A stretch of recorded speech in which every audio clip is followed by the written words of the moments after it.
بسم اللہ الرحمن الرحیم۔ ناظرین، آج کے اس ویڈیو میں ہم نبی صلی اللہ علیہ وسلم کے صحابی حضرت سلیمان فارسی رضی اللہ تعالیٰ عنہ کا مسلمان ہونے کا قصہ بیان کریں گے،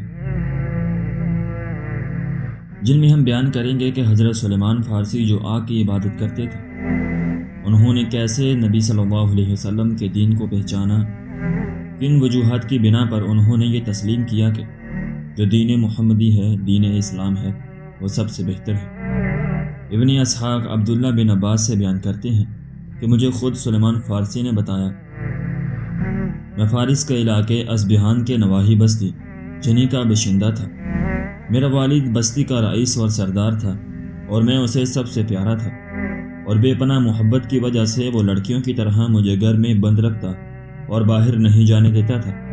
میں آتش پرستی میں اسی قدر منہمک تھا کہ آتش کدے کا خادم ہو کر رہ گیا، کسی وقت بھی آگ بجھنے نہ دیتا۔ میرے والد کی جاگیر تھی۔ ایک روز والد مکان کی تعمیر میں مصروف تھے۔ مجھے کہا، بیٹا میں آج اس کام میں مصروف ہوں، تم جاؤ دیکھ بھال کرو اور یہ کام کرنا، اور تاکید کی کہ کہیں رکنا نہیں۔ اگر تم نے دیر کی تو مجھے تشویش لاحق ہوگی، تو مجھے جاگیر سے زیادہ عزیز ہے، ذرا بر وقت نہ آنا مجھے ہر کام سے بیزار اور مشغول کر دے گا۔ چنانچہ میں جاگیر کی طرف روانہ ہو گیا۔ راستے میں عیسائیوں کا گرجا تھا۔ میں نے ان کی آواز سنی، وہ نماز پڑھ رہے تھے۔ مجھے گھر پر پابند رہنے کی وجہ سے ان کا طور طریقہ معلوم نہ تھا۔ میں آواز سن کر اندر چلا گیا، دیکھوں کیا کرتے ہیں۔ جب میں نے ان کو نماز پڑھتے دیکھا تو مجھے ان کی نماز پسند آئی اور مجھے ان کے دین سے دلچسپی پیدا ہو گئی، اور میں نے کہا، واللہ یہ ہمارے دین سے بہتر ہے، اور میں غروب آفتاب تک وہیں رہا اور جاگیر پر نہ جا سکا۔ پھر میں نے ان سے پوچھا، اس دین کا مرکز کہاں ہے؟ انہوں نے کہا، شام میں۔ چنانچہ میں اپنے والد کے پاس چلا آیا اور معلوم ہوا کہ اس نے میری تلاش میں کسی کو بھیجا ہے اور میری دیر کی وجہ سے پریشان ہے۔ اس نے مجھ سے پوچھا، بیٹا کہاں دیر لگائی؟ میں نے تجھے تاکید نہ کی تھی؟ میں نے کہا، ابا جی چند لوگ گرجا میں نماز پڑھ رہے تھے، مجھے ان کی نماز پسند آئی، میں مغرب تک وہیں رکا رہا۔ تو والد نے کہا، بیٹا اس دین میں کوئی خوبی اور کمال نہیں، تیرے باؤ اجداد کا دین اس سے بہتر ہے۔ میں نے عرض کیا، واللہ وہ ہمارے دین سے بہتر ہے۔ چنانچہ والد کو خطرہ پیدا ہو گیا تو اس نے پاؤں میں زنجیر ڈال کر گھر میں پابند کر دیا، اور میں نے عیسائیوں کو خفیہ پیغام بھیجا کہ جب شام سے کوئی قافلہ آئے تو مجھے بتانا۔ چنانچہ شام سے قافلہ آیا اور انہوں نے مجھے اطلاع دی۔ میں نے کہلا بھیجا کہ جب وہ اپنی ضروریات سے فارغ ہو جائیں اور واپس جانے لگیں تو مجھے اطلاع دینا۔ چنانچہ انہوں نے مجھے اطلاع بہم پہنچائی تو میں پاؤں سے زنجیر نکال کر ان کے ساتھ شام چلا آیا۔ میں نے وہاں دریافت کیا، عیسائیوں میں سے بڑا عالم کون ہے؟ معلوم ہوا کہ اس گرجے میں پادری ہے۔ چنانچہ میں اس کے پاس چلا آیا اور اس کو آمد کی وجہ بتائی کہ مجھے آپ کے دین سے دلچسپی ہے، میں آپ کے پاس رہنا چاہتا ہوں، میں آپ کی خدمت کروں گا اور تعلیم حاصل کر کے آپ کے ہمراہ نماز پڑھوں گا۔ اس نے اجازت دی تو میں اس کے پاس رہنے لگا۔ وہ بدترین عالم تھا، لوگوں کو صدقات و خیرات کا ارشاد کرتا تھا۔ وہ صدقہ لاتے تو مساکین میں تقسیم کی بجائے خود جمع کر لیتا، یہاں تک کہ اس کے پاس سونے چاندی کے 7 مٹکے جمع ہو گئے۔ مجھے اس کی بدکرداری کی وجہ سے سخت نفرت ہو گئی۔ پھر وہ فوت ہو گیا تو عیسائی اس کے کفن و دفن کے لیے اکٹھے ہوئے، تو میں نے ان کو بتایا، یہ بدترین عالم تھا، تم کو صدقہ و خیرات کا حکم دیتا اور خود جمع کر لیتا تھا۔ انہوں نے مجھ سے پوچھا، تجھے کیسے معلوم ہے؟ میں نے کہا، میں اس کا خزانہ بتا سکتا ہوں۔ انہوں نے کہا، بتاؤ۔ میں نے ان کو دکھایا تو وہ سیم و زر کے 7 مٹکوں پر مشتمل تھا۔ ایک کرتوت دیکھ کر کہنے لگے، ہم اس کو دفن نہیں کریں گے۔ چنانچہ اس کی لاش کو سولی پر چڑھایا اور پتھروں سے رجم کر دیا۔ پھر انہوں نے ایک نئے عالم کا انتخاب کیا اور یہ گرجا اس کے سپرد کیا۔ سلمان رضی اللہ تعالیٰ عنہ کہتے ہیں، میں نے ان سے بہتر کوئی عالم نہیں دیکھا۔ وہ بڑا عابد اور زاہد تھا، آخرت کی خوب رغبت رکھتا تھا، شب و روز عبادت میں مشغول رہتا تھا۔ مجھے اس سے بے پناہ محبت ہو گئی، ایسی محبت میں نے کسی سے نہ کی تھی۔ میں عرصہ دراز تک اس کے ساتھ رہا اور اس کی وفات کا وقت آ گیا تو میں نے عرض کیا، میں آپ کی خدمت میں رہا ہوں، مجھے آپ سے شدید محبت اور عقیدت ہے، ایسی محبت و الفت شاید ہی کسی سے ہو۔ اب آپ کا آخر وقت آن پہنچے ہے، آپ مجھے کس کے پاس جانے کی وصیت کرتے ہیں اور کس بات کا حکم فرماتے ہیں؟ اس نے کہا، بیٹا واللہ مجھے معلوم نہیں کہ آج کوئی میرے عقیدے کا پابند ہو۔ اچھے لوگ تو چلے گئے اور اب لوگوں نے دین میں تبدیلی پیدا کر لی ہے۔ اور اصل عقائد کو ترک کر دیا ہے۔ ہاں، ایک شخص موصل میں میرے عقائد کا حامل ہے، تم اس کے پاس چلے جاؤ۔ چنانچہ جب وہ فوت ہوا اور میں اس کے کفن دفن سے فارغ ہو کر موصل کے عالم کے پاس چلا گیا۔ میں نے موصل پہنچ کر اس عالم کو فوت ہونے والے عالم کی وصیت بتائی کہ اس نے مجھے آپ کے پاس آنے کی وصیت کی تھی اور بتایا تھا کہ آپ ان عقائد کے حامل ہیں۔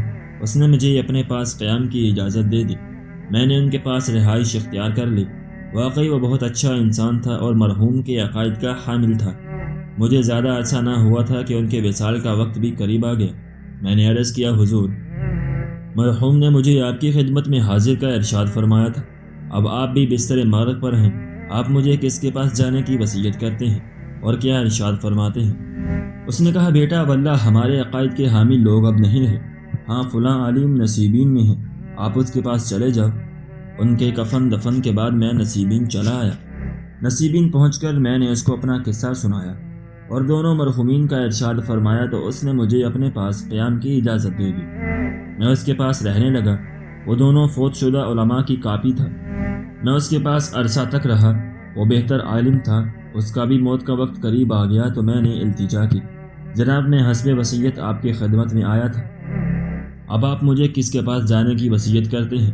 تو اس نے کہا، بیٹا واللہ میرے علم میں اب کوئی ہمارے عقائد کا حامل نہیں رہا جس کے پاس میں تمہیں بھیجوں، البتہ ایک عالم روم کے علاقے اموریہ میں ہے، وہ ہمارے عقائد کا پابند ہے۔ جب وہ فوت ہو گیا اور میں اس کو سپرد خاک کرنے کے بعد میں عازم اموریہ ہوا۔ اموریہ پہنچ کر میں نے ان کو اپنی سرگزشت سنائی تو مجھے قیام کی اجازت مرحمت فرما دی۔ میں وہاں مقیم ہو گیا۔ وہ بہترین عالم تھا، اپنے پیشرو علماء کی طرح عابد اور زاہد تھا۔ میں نے وہاں کاروبار کر کے کچھ گائیں اور بکریاں حاصل کر لیں۔ ان کی بھی اجل قریب آ گئی تو میں نے عرض کیا، میں چند علماء کی خدمت میں رہا ہوں، انہوں نے مجھے وصیت کی، میں ان کی وصیت پر عمل کرتا رہا، اب آپ مجھے کس کے پاس جانے کی وصیت کرتے ہیں اور کیا ارشاد فرماتے ہیں؟ اس نے کہا، بیٹا واللہ میرے علم میں آج کوئی ہمارے عقائد پر قائم نہیں جس کے پاس میں آپ کو بھیجوں۔ ہاں، نبی کے ظہور کا زمانہ قریب آ چکا ہے، وہ ابراہیم کے دین کے ساتھ مبعوث ہوگا، عرب میں ظہور پذیر ہوگا۔ اس کا مقام ہجرت 2 سنگلاخ میدانوں کے مابین ہے، وہاں کھجور کے باغات ہیں، اس کے علامات مخفی اور پنہا نہیں، وہ تحفہ اور ہدیہ کھا لیتا ہے، صدقہ کے مال سے اجتناب کرتا ہے، اس کے 2 کندھوں کے درمیان مہر نبوت ہے، اگر وہاں جا سکو تو چلے جاؤ۔ سلمان کہتے ہیں پھر وہ آغوش موت میں چلا گیا اور اسے دفن کر دیا گیا اور میں نے اموریہ میں کچھ عرصہ قیام کیا۔ وہاں کلب قبیلہ کا ایک تجارتی قافلہ آیا، میں نے ان سے کہا، مجھے اپنے ہمراہ عرب میں لے چلو، میں آپ کو یہ گائیں اور بکریاں اجرت میں دے دوں گا۔ انہوں نے یہ بات منظور کر لی تو میں نے ان کو یہ مال دے دیا اور وہ اپنے ہمراہ مجھے لے آئے۔ جب وادی القرہ میں پہنچے تو انہوں نے مجھ پر ستم ڈھایا اور ایک یہودی کے ہاتھ فروخت کر دیا۔ میں اس کے پاس رہنے لگا اور وہاں کھجور کے باغات کو دیکھ کر امید ہوئی کہ یہ وہی شہر ہے جس کے بارے مجھے بتایا گیا ہے، لیکن پختہ یقین نہ آیا۔ میں وادی القرہ میں اس کے پاس مقیم تھا کہ اس کا ابن عم اور چچا زاد بھائی یکی از بنی قریظہ مدینہ سے آیا، اس نے مجھے خرید لیا اور اپنے ساتھ مدینہ لے آیا۔ واللہ میں اس شہر کو دیکھ کر ہی پہچان گیا کہ واقعی یہ وہی شہر ہے۔ میں وہاں مقیم تھا۔ رسول اللہ صلی اللہ علیہ وسلم مبعوث ہوئے، مکہ مکرمہ میں مقیم رہے۔ میں غلامی کی مصروفیات کی وجہ سے آپ کے متعلق کچھ نہ سن سکا۔ آپ مدینہ کی طرف عازم ہجرت ہوئے۔ آپ وہاں پہنچے تو میں اپنے آقا کے باغ میں کھجور کی چوٹی پر کام کر رہا تھا، میرا آقا نیچے بیٹھا ہوا تھا۔ اس کے ابن ام نے آ کر بتایا، جناب اللہ بنی قیلہ، اوس اور خزرج کو غارت کرے، وہ اب قبا میں ایک شخص کے پاس جمع ہو رہے ہیں جو مکہ سے آیا ہے اور اپنے آپ کو نبی کہتا ہے۔ سلمان کہتے ہیں یہ سنتے ہی میرے بدن پر لرزہ طاری ہو گیا، مجھے اندیشہ ہوا کہ میں اپنے آقا پر گر پڑوں، چنانچہ میں فوراً نیچے اتر آیا۔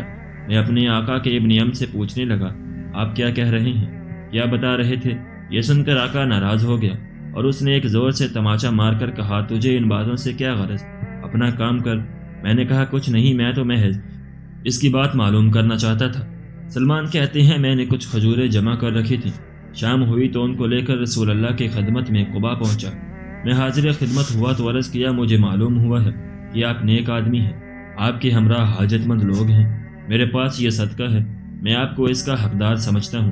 میں نے یہ صدقہ آپ کے قریب کیا تو آپ نے صحابہ کرام کو فرمایا کھاؤ اور خود نہیں کھایا۔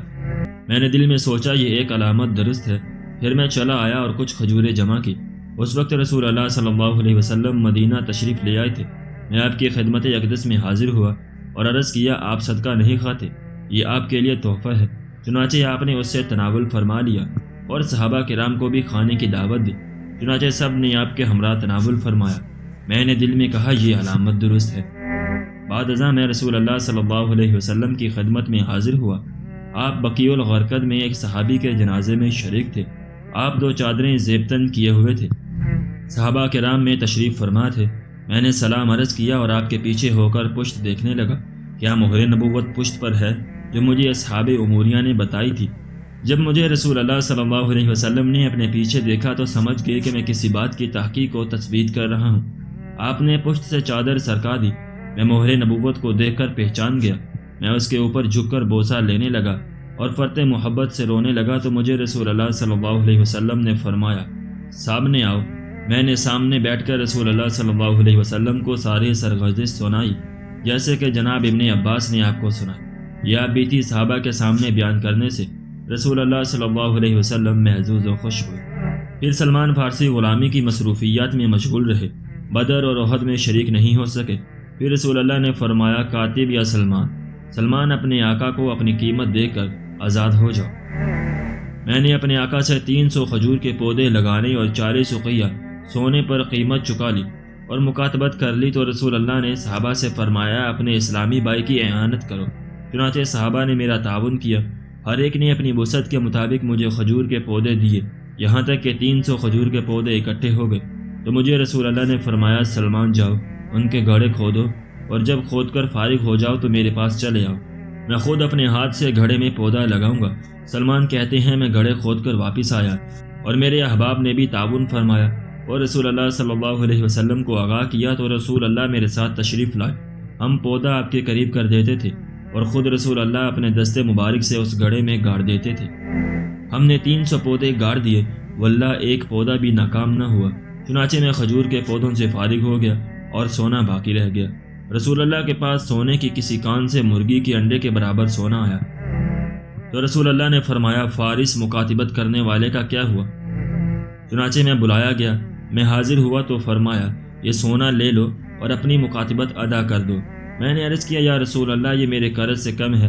آپ نے فرمایا پکڑ لو، اللہ تعالیٰ اس سے تیرا پورا قرضہ ادا کر دے گا۔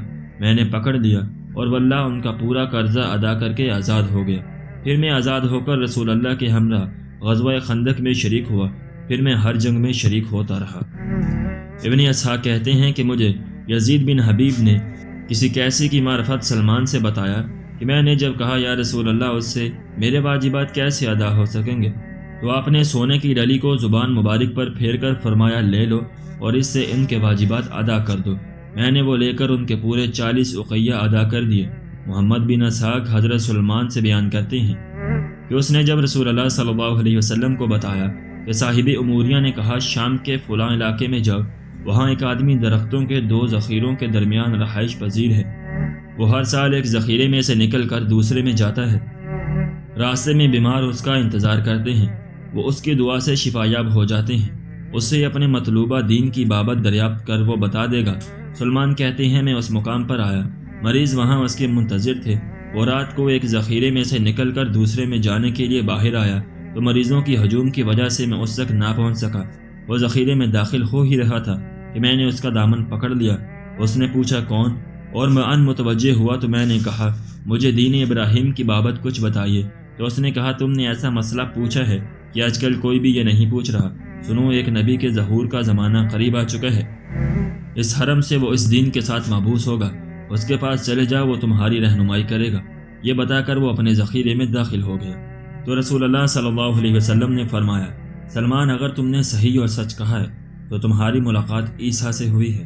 ناظرین ہم امید کرتے ہیں کہ آپ کو آج کی ہماری یہ ویڈیو پسند آئی ہوگی۔ اگر آپ کو آج کی ہماری یہ ویڈیو پسند آئی ہے تو ہماری ویڈیو کو لائک کریں اور اپنے دوستوں کے ساتھ شیئر بھی ضرور کریں، اور اگر آپ نے ابھی تک ہمارے چینل کو سبسکرائب نہیں کیا تو ہمارے چینل کو بھی سبسکرائب کر لیں۔